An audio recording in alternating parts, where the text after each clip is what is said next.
Tomorrow is International Nurses Day. Boy, do they deserve it. And people across America are finding new and creative ways to show their support for our healthcare heroes.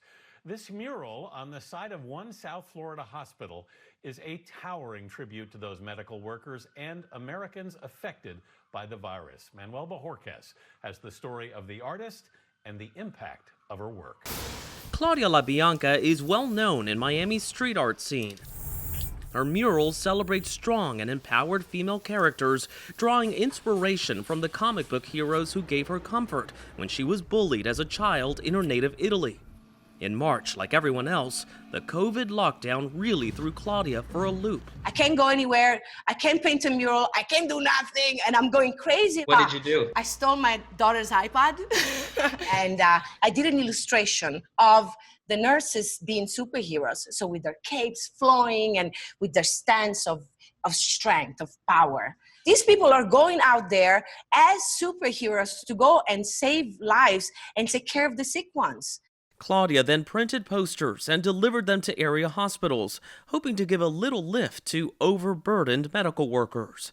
At one hospital, the night shift got creative and went for the live-action recreation. So we got the poster and they were like, okay, let's grab an IV pole. We need a cape. So we got one of our isolation gowns and used it as a cape. We had it like taped to one of the nurses. You know, it was fun. South Florida remains a COVID hotspot. Emergency rooms and ICUs filled with stress. Doctors and nurses coping with far too many lost patients and also far too many lost colleagues. Claudia recalls an early morning text from one nurse at the end of an especially tough night. She looked up and she saw this poster and she started crying. And right away she asked for my contact. She texted me and she told me like the image took her from a bad day to a good day. And then she went back inspired. And that, in turn, inspired Claudia to go big. While not exactly Spider-Man, she did spend the past 8 days perched on the side of a hospital wall, creating the largest mural she's ever done, a 104-foot Technicolor shout-out.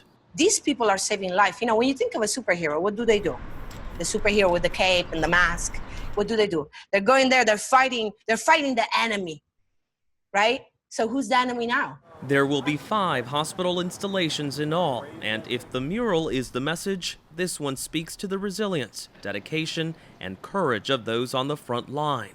Heroes who pass by every day on their way to work. I wish I looked half as good as those men and women up there. I mean, she did a really great job. It's absolutely beautiful. It's a little inspirational. What's it been like for you to hear that? The best feeling ever. And to see them walking by and cheering up and smiling. Thank you! I mean, I can see their smile through their mask. Woo-hoo! You know, they're all down there jumping. It's the best feeling ever. I've never been this happy. In the end, it took about 300 cans of paint to create this 100-foot mural and cost about $30,000 to produce. You can even see it from some of the local highways. And even though it is just paint on a wall, it has proven meaningful for the doctors, nurses, and other personnel who work at this hospital. The power of art. Tony? Oh, Manny, you're so right. It's so much more than just paint on the wall. And I love so much about the project, starting with the fact that social workers were included. We don't often mention social workers and all this, but they're important as well. But it's an opportunity for these doctors and nurses to not only be seen and appreciated, but also when they're posing and copying the mural to have a moment of fun as well, which they desperately need on top of everything else. All right, Manny, thank you very much.